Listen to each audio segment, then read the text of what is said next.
Ouais. Ouais, carrément. Allez, bye Martine, j'ai affaire. Bye. On dit qu'on fait comme ça. Bisous. Bonjour, bonsoir mesdames et messieurs et bienvenue sur la première vidéo de la chaîne. J'espère que vous allez bien, j'espère que vous avez passé d'excellentes vacances d'été. Pour ma part, ça va, c'était sympa, c'était plutôt cool, je me suis bien amusé. Donc aujourd'hui, on va parler de scorpions constipés et de phallus de hyène. J'espère que vous êtes chaud.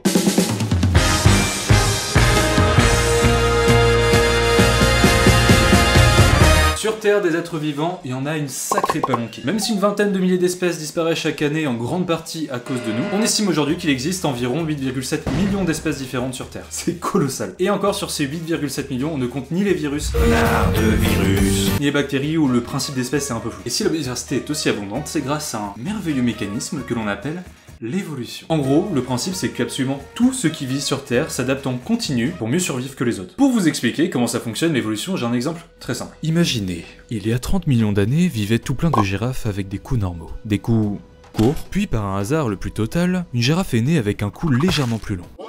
Ça lui permet d'avoir accès à plus de feuilles que les autres, et donc de mieux se reproduire. Puis au fur et à mesure des générations, le cou des girafes devient de plus en plus long, parce que c'est juste un giga avantage de pouvoir attraper les feuilles en hauteur en fait. Alors évidemment c'est un processus qui prend un peu de temps, on est sur une échelle de quelques millions d'années, et surtout, le fait qu'une girafe naisse avec un cou plus long, c'est 100% du hasard. Bref, l'évolution c'est top, sans ça l'homme ne serait jamais apparu, et l'univers n'aurait jamais connu cette merveille.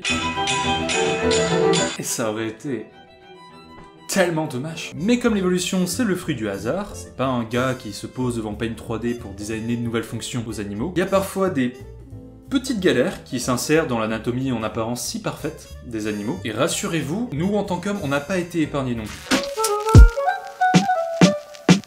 Alors, revenons aux girafes. Car oui, l'évolution pour allonger le cou des animaux, ça y a aucun problème, mais après pour faire du réaménagement d'intérieur, il y a plus personne. Alors, pourquoi je dis ça, vous allez voir, c'est un délire. En gros, l'un des exemples le plus connus quand on parle d'erreur de l'évolution, c'est le nerf laryngé récurrent, et en particulier chez la girafe. Bon déjà, à quoi il sert ce nerf laryngé truc là? C'est en gros le nerf qui permet de faire le lien du cerveau jusqu'aux cordes vocales.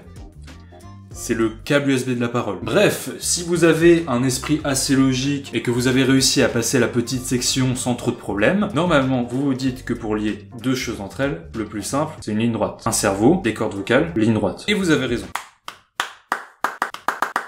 Et bah l'évolution, elle n'est pas de cet avis-là. Chez les girafes, ce nerf il part du cerveau, il passe juste à côté du larynx pour descendre tout le long du cou jusqu'au cœur, il fait un petit looping, puis il remonte les 2 mètres de cou pour atteindre les cordes vocales. Le plus drôle dans tout ça, c'est qu'on a longtemps cru que les girafes étaient muettes, ce qui fait qu'en plus d'être ultra long, ce nerf aurait été complètement inutile. Alors évidemment, il y a une petite explication logique de pourquoi ce nerf fait un si long détour. Et ça vient tout simplement de notre lointain ancêtre aquatique que l'on a en commun avec la girafe, mais aussi avec le beluga, le canard et le ptérodactyle.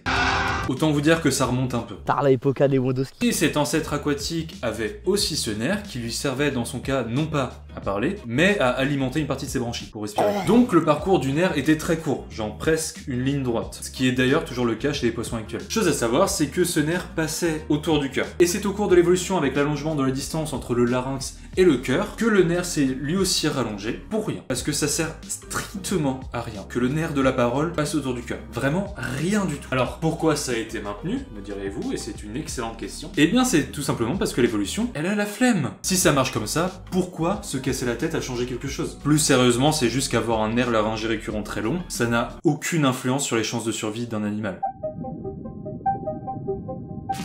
Doté d'un cerveau d'une complexité proche de celle du chien, cela fait de lui l'un des invertébrés les plus intelligents de cette planète. Capable également de communiquer avec ses congénères en clignotant tel un phare de Peugeot 206, et pourtant, son anatomie est claquée au sol. Bon, vous allez me dire que je suis peut-être un peu dur avec les calamars, et c'est vrai, alors que eux ils sont mous.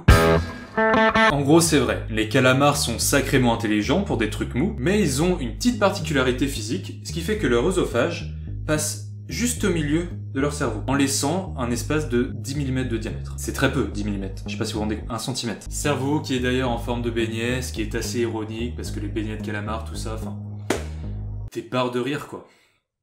Bref, si jamais un calamar a un peu trop faim et qu'il ne prend pas le temps de bien mâcher sa nourriture, il ne risque pas de s'étouffer tel votre oncle un peu glouton lors d'une dégustation de foie gras à Noël. Non, lui, il risque juste de se flinguer le cerveau, réellement. C'est si con, bordel, c'est si con comme capacité physique, comme particularité physique, c'est bête. Alors évidemment, les calamars se sont adaptés à ce petit handicap et ils ont pris l'habitude de découper leur nourriture en très petits morceaux. Mais quel handicap de merde, si je puis me permettre, les calamars. D'ailleurs, je me demande si sur les tout premiers calamars avec un œsophage qui passe au milieu du cerveau, il y en a pas quelques-uns qui se sont fait avoir, genre qui sont devenus complètement teubés après avoir avalé un trop gros morceau. Tu imagines ?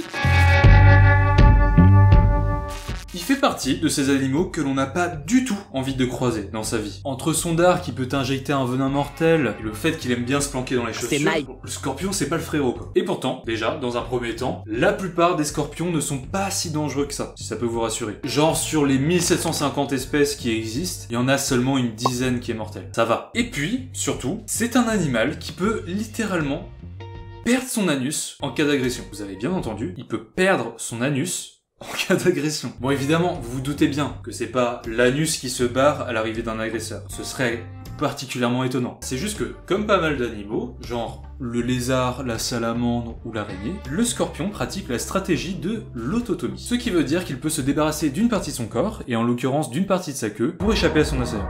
Seul petit bémol de cette technique, c'est que son anus se situe sur le bout de la queue qui part. Et sans anus, il y a une fonction vitale qu'il n'est plus possible d'effectuer, à savoir chier. Donc, après une agression, non seulement le scorpion n'a plus de dard pour se défendre et attraper ses proies, mais en plus, son tube digestif est bouché et il ne peut plus déféquer. Oh merde! Oh, c'est con ça! La conséquence étant que les scorpions se remplissent peu à peu de leur propre déjection jusqu'à en mourir. Mourir plein de merde. Alors pourquoi ce caractère a été maintenu dans le temps par l'évolution? Parce que normalement, un caractère qui te fait mourir, on est vite effacé par la sélection naturelle. Eh bien c'est tout simplement parce que les scorpions peuvent tenir 1 an sans évacuer, ce qui leur laisse largement le temps de se reproduire. D'ailleurs, petite info bonus, il y a une étude qui a montré qu'un mâle qui a perdu sa queue se reproduisait aussi bien qu'un mâle qui a toujours sa queue. Ce qui n'est pas le cas de la femelle, ce qui peut s'expliquer par le fait que les déjections prennent la place des embryons dans le corps de la femelle. C'est dégueulasse. Mais on a aussi montré que les femelles perdaient